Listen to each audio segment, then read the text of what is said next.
regardless of how much preparation you put in as a games master, sometimes it can be absolutely thankless. You spend your day and your evening preparing. I've recently finished my one-shot Shadowdark adventure on my Discord. Say one-shot, they always go into two. These things happen. Had a week break, and now this week we were starting the campaign. 6 players to play. 1 will flit in and out because of work. He couldn't make it for this week's session. Next player drops out in the day. They're getting a puppy, so they needs to take 3 weeks off. Absolutely fine. 2 minutes before we're due to start, someone else messages, can't make it, feeling unwell. And then finally, about 2 and a bit hours into the session, I get a message saying, oh, I'm tired, I can't make it either. Now, all of these things are absolutely fine. This is what happens in adult life. You know, we all have other things outside.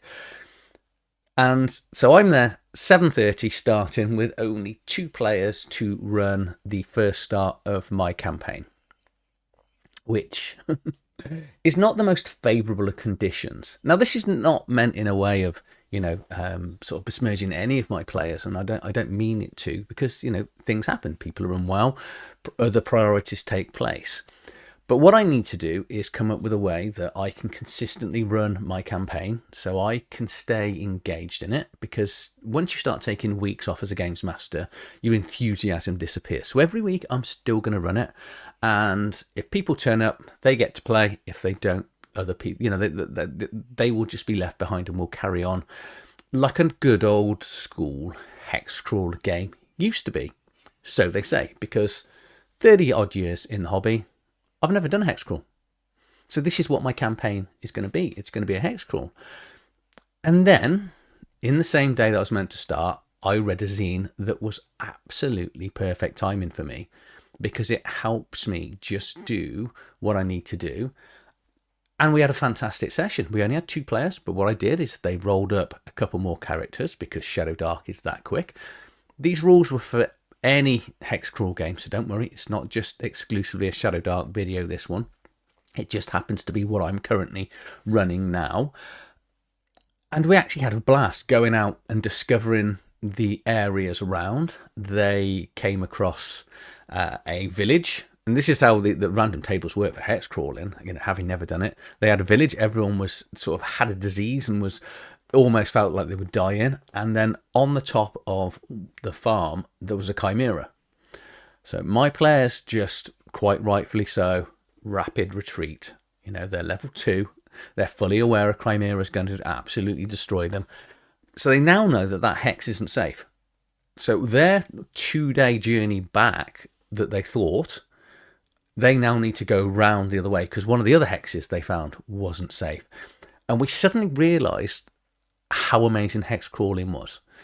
But that is going to lead me on to the book that I was sent yesterday, that I happened to have luckily read before I started my session 1. So this is West Marches Campaign-style Guidebook that has very kindly been sent to me by Carl Otto Christofferson. So he sent it to me in the day. He says, you know, I've written this. I want you to have a look at it. Just let me know what you think. And this is me letting him know what I think. It's on camera, so it's going to be good, and especially useful for games masters like me. And I think for players that can just come in and out of sessions without the stress of having to turn up every week. Obviously, it's ideal if you turn up every week, but if you don't. So West Marches, it's a campaign-style setting guide that allows a world to exist, and it persistently changes based on some of the players and other things that go on. And we'll get into it when I go through the book, which is, for me, perfect timing, because it's exactly what I needed to read when I was faced with just 2 players and a campaign world to begin. So it's a 45-page zine. And this handbook is your guide to running and playing a West Marches-style campaign. I'll come on to that in a second. A living, breathing world where players can forge their own paths. It's currently on sale. It's only available on PDF at the moment. It's currently on sale, so it's about half price. If you want to pick it up, please do consider using my affiliate link. As much as I didn't pay for this, anything that comes from my affiliate link, I'll then go and buy more books and then turn them into reviews. So it just keeps the channel ticking along. Right then, let's get over and take a look at the front of the book. As you can see, this is just, I like this. It's slightly different to Shadowdark style because this is not a Shadowdark book. There is no reference to Shadowdark. There's no reference really to old school stuff, so you can run this with Dungeons and Dragons. Any hex crawling, well, you don't even need to do it as a hex crawl, really. Any sort of living world, this will allow the games master to run the world, gives hints and tips and all the stuff that the players are going to need to do, and it's incredibly well laid out. And I'll show you what I mean. And what I like, what Carl did when he sent me this, is because I can tell he watched my channel, because he went, it's all hyperlinked, you'll like that. And it is, but we'll come back in a second. So this is written and designed by Carl Otto Christofferson.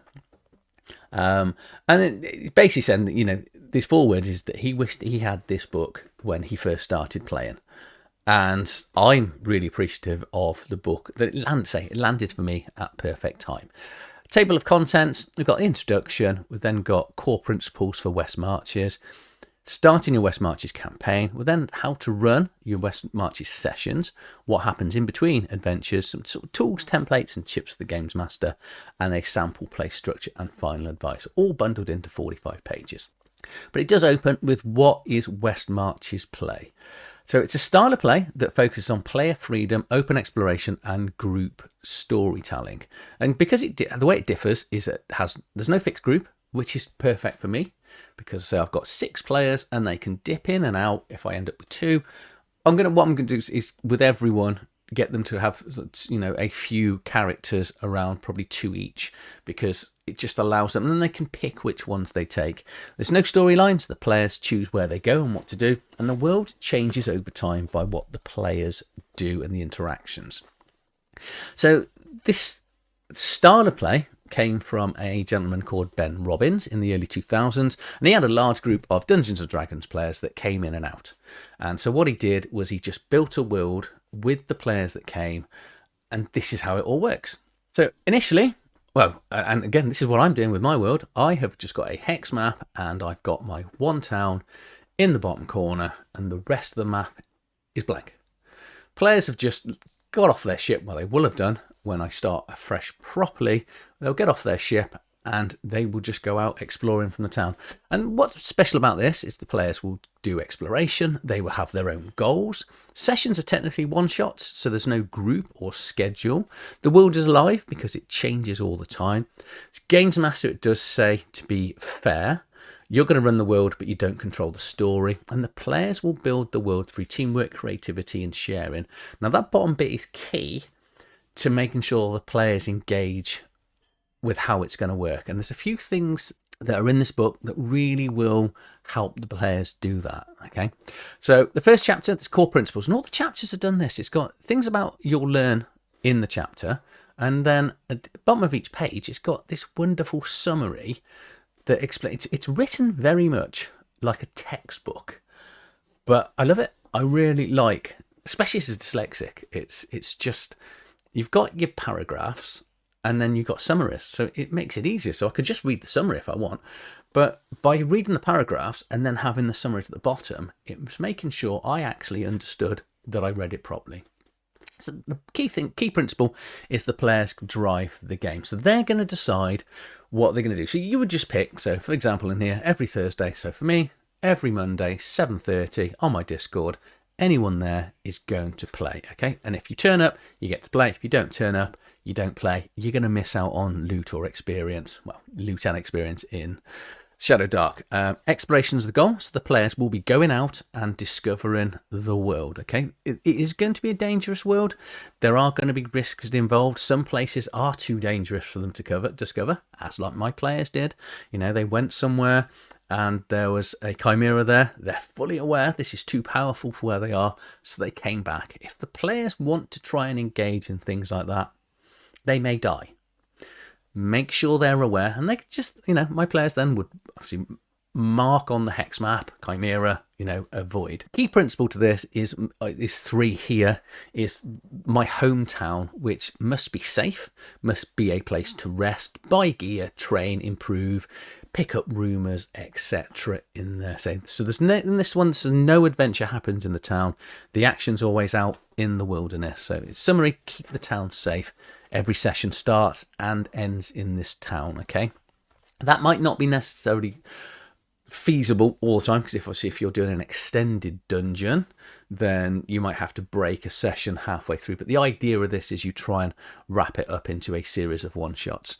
The players share what they discover. I really like this, and what it basically means, at the end of the session, one of the players is going to write a description of what happened, what was explored, what dangers they faced, what they found, and what's left to go back if they left early. Which means, point 5 here, the Games Master runs the world, not the story. So all we're doing as Games Master is finding out where the players want to go, and then building the world based on however you're going to randomly create the world as you go. Shadowdark's perfect for this. Old School Essentials, that's got, a lot of games have hex crawling rules out there. So this is absolutely perfect if you're going to be doing hex crawls. So, key thing is you remain neutral as the Game Master, prepare the world, let the players explore. Don't adjust the danger level, which is key. It's up to the players to decide whether they're going to come back. And most of all, only plan one session at a time. This is brilliant. As a Games Master, we all stress about, how the campaign's going to go. It doesn't matter. You're finding out from the players which grid or which area they want to go to if you've got a pre-made map. And then you just randomly roll in the encounters as you go there, or creating that up as you go. So it does mean next session depends on how you're going to do it. I'm going to do mine completely random hex crawl. I'll have a few key points on the map that the players will discover. But with this, you just ask the players where they're planning to go on the next session. So Chapter 2, starting your West Marches campaign. This will teach you how to design a safe starting town. Shadowdark does that amazingly, as well as other games, tips for sketching wilderness, how to seed the world of rumours, what tools you're going to need, and how to run and clear helpful session 0. So the home base, as we discussed earlier, there's a little bit of repetition in this book, but I like that. Again, the more you repeat stuff, the more it stays in. Every West Marches campaign starts with a safe town, village, or fort. So this is where every adventure begins and ends. And you will start as the Games Master, like I've done. I've created my town of Bangannon, that's the only thing they know. We will then go out into sketch the wilderness. So you don't need a map to map out every tree and stuff. You're just going to put terrain types, be it forest, swamp, hills, etc. Rob asked me last night, because obviously one of the big resources in Shadowdark is torches, and he was like, can we just take trees for torches? I'm like, well, yeah, you can, but it's not the wood that's the essential part. It's being able to light the torch, which obviously is the resource that's going to be more worrying if you run out, because obviously when you stay outside overnight, you're using 3 of your torches to use a camp, so you're actually utilising that resource a lot quicker. It says you can draw a hex map. I've actually bought one for Roll20 now, and I think it's a few thousand hexes that I can choose from, which is a little bit daunting. Adventure hooks, so give ideas of examples. So old Tom says there's treasure buried where the 3 rivers meet. So, if you're going to sort of plan out a little bit, just do these little rumours. It says keep a rumour document, so I'm going to put a rumour document up within Roll20, so as they talk to people in the town that say about things that are out, and there's other rumours they're going to discover. So these are just your adventure hooks that the players set up. Shared tools, so make sure all the players can see the maps, the questing board, session logs, and the short reports that are written after the session, because if players don't turn up for the session, they need to be able to read what happened so they can kind of catch up what goes on. Invite and explain the rules. So your session 0, which I'm going to now need to do with the other players, hopefully everyone will turn up on Monday. I've put actually a lot of the session 0 rules into my Discord chat, so players know what's going on. So there's no stress. If they turn up, they turn up. If they don't, they don't. I'm not worried about it now, where before I read this zine, I was really worried about people not turning up. And now I think it's going to work perfectly without it. So how to run your West Marches session. So this will talk about how you prepare, what help you're going to need to do, running and traveling exploration, embrace character death, like this little section here, how to end each expedition cleanly, and the end of the session, rewards, downtime, and reports. So planning your sessions is nice and simple. All you need to do at the previous session if you're not going to do a full-on random hex crawl, is ask your players where you want to go the session before, what's the goal for the trip, and who's playing. The who's playing, you're obviously going to know from who's turned up. Once you know that, you only need to prepare for that session coming up. Prepare the group. Obviously, make sure the players introduce the characters, state their goal before they leave on the adventure, make sure they've got enough torches, rations, healing potions, etc. Adopt someone to take notes and write the session report. So pick someone at the start of the session who's going to do that. And then just remind them of known dangers in the region, what sort of time of the day and year it is, and how long they're going to be roughly travelling so they've got enough equipment. You will then be focused on travelling, exploration, some random encounters. Key thing here, no fight is ever balanced. Running away is okay, which my players did wisely this week, which was good.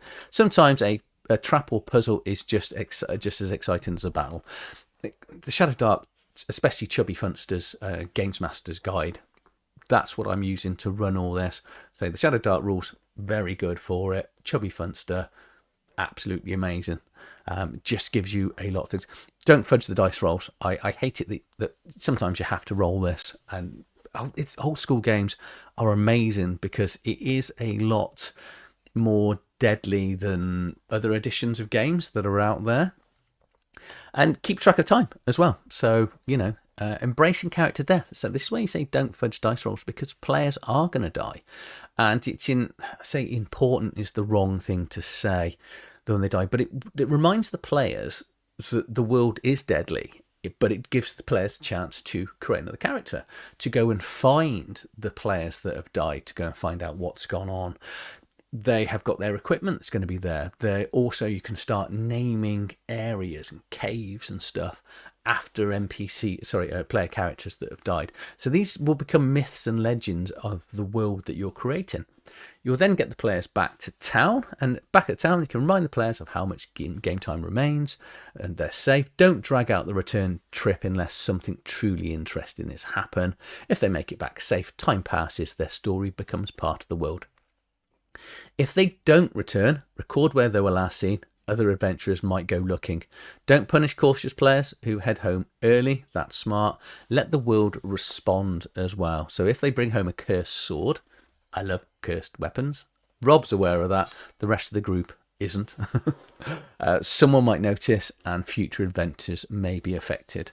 And then we've got the aftermath here. So after the session, it's time to reward. So give out sort of treasure, loot, experience, allow the players to go up levels, deal with any sort of healing, repairing equipment, etc. But then look at downtime and grow in the world. And this is a good section here, this chapter 4. So it's how often the players can heal, train, how to set up adventurers guilds with upgrade and shared resources, how to track and share information across the whole group, why gold should always matter and how to make it useful, and let the time pass in the world when the players aren't adventuring. So we've got some downtime activities here, so you can rest and recover, craft items, train, research, gather information, hire help, so go and get mercenaries, contribute towards the town. Like this, donate money into the local town, help improve infrastructures. It means you can build new things and guilds and shops.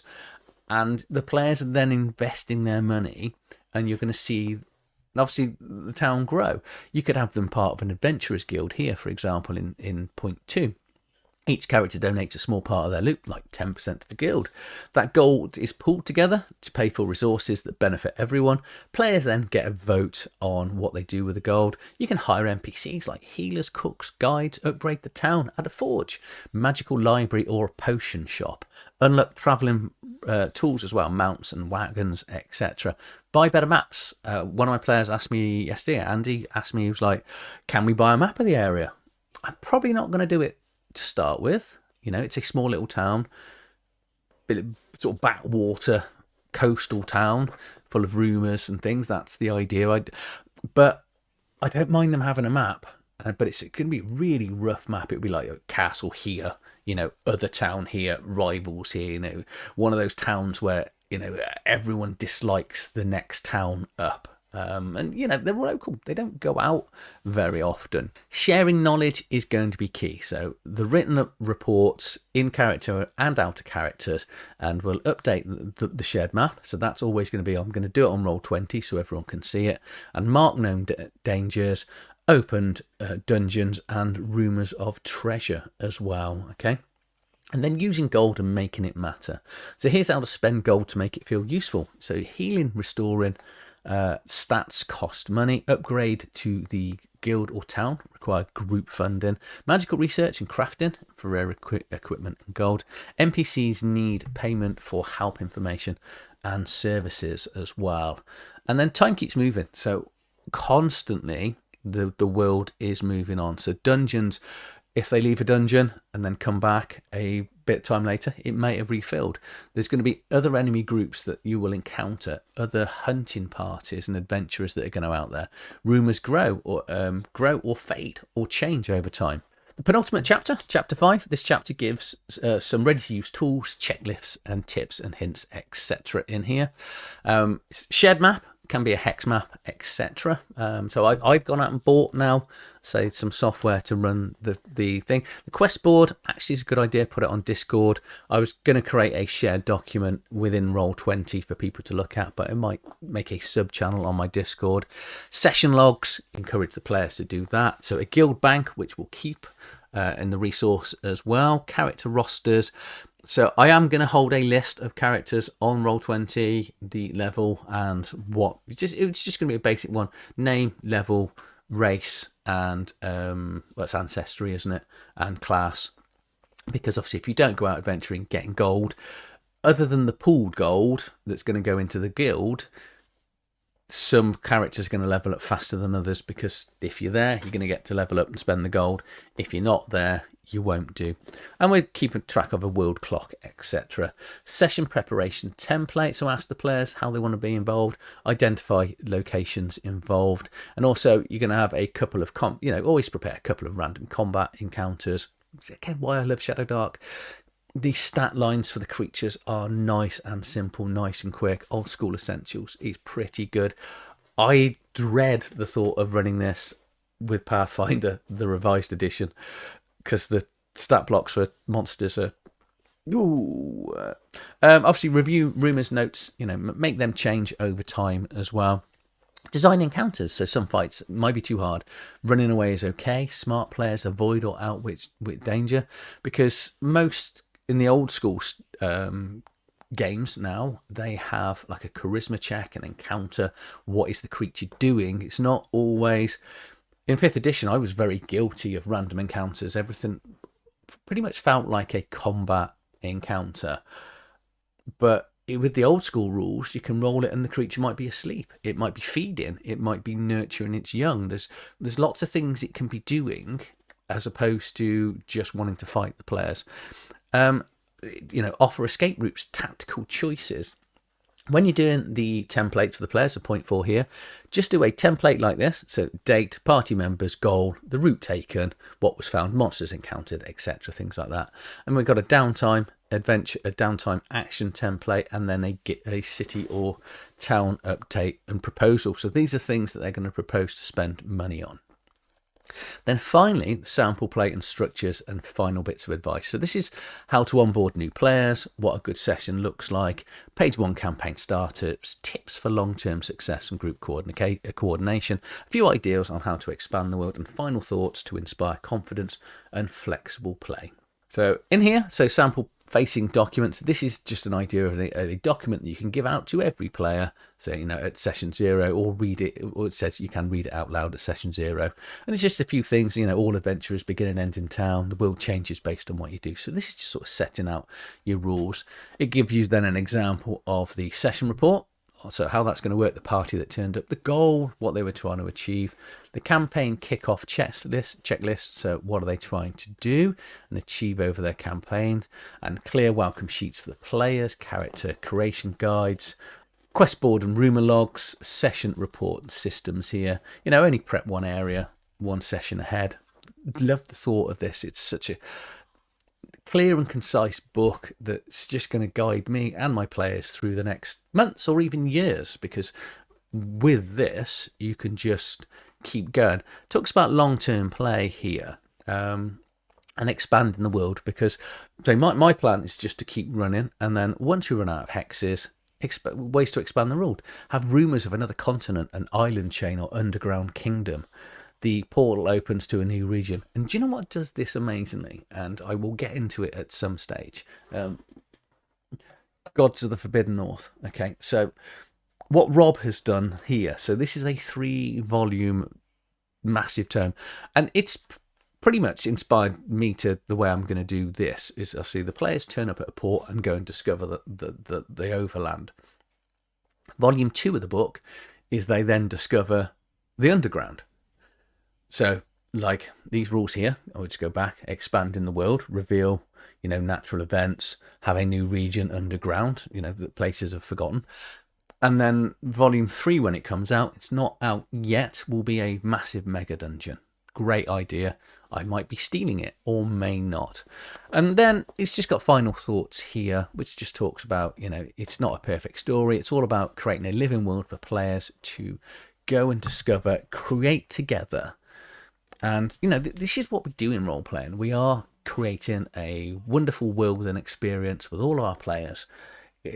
People always say, well, I think more inexperienced game players always assume the games master's here to cheat and to kill them. Well, we're not. I want all my players to have a great time. I want them to come back next week. But this means I'm not going to have all the stress that I've been having for the last 30 odd years as a games master. How's my session going? Where are we going to go? What are you going to do next week? And that constant worry of how do I drive the game forward? With West Marches, I'm not driving the game forward at all. All my players are doing it. These rules are really easy. They are concise. It clarifies exactly what you need to do, and then gives a summary again, just to remind you. So now I've read it, all I need to do, if I ever need a reminder, I can just go through all the summaries. I did a video. It's kind of annoying because I did a video on, what should be the first 5 books that you should buy as games master. This is in that top 5. I don't know which one I'm going to throw out, so I'm not sure. But this is definitely top 5 books that every games master should own, because it takes the stress off not only you, but also your players. Because when players don't turn up, players do get a little bit, I'm really sorry to let you down. And this means if they can't make it, it's absolutely fine. Because West Marches has got everyone else covered, because it means, like last night where we had a little bit of downtime because we needed to create a second player for the 2 people that turned up, but it just meant the world would go on, and the world is going to go on, and I will do update videos to how, in my weekly videos, on how my Sandmore campaign is what I've decided to call it. And I'm really, really excited. I was excited and apprehensive at the same time, because I wasn't really sure how to build and run a sandbox. Now, I know exactly how to build a sandbox because I've got the rules and the book for it. Let me know down in the comments below what you think of this book. Is it something you should be buying? Yeah, yes, it is. And obviously, if you do decide to buy it, please do consider using my affiliate link. If you've liked this video, please like, share, subscribe to the channel. Drop your comments down below on what you think of the book, and I'll see you on the next video. Thank you for watching.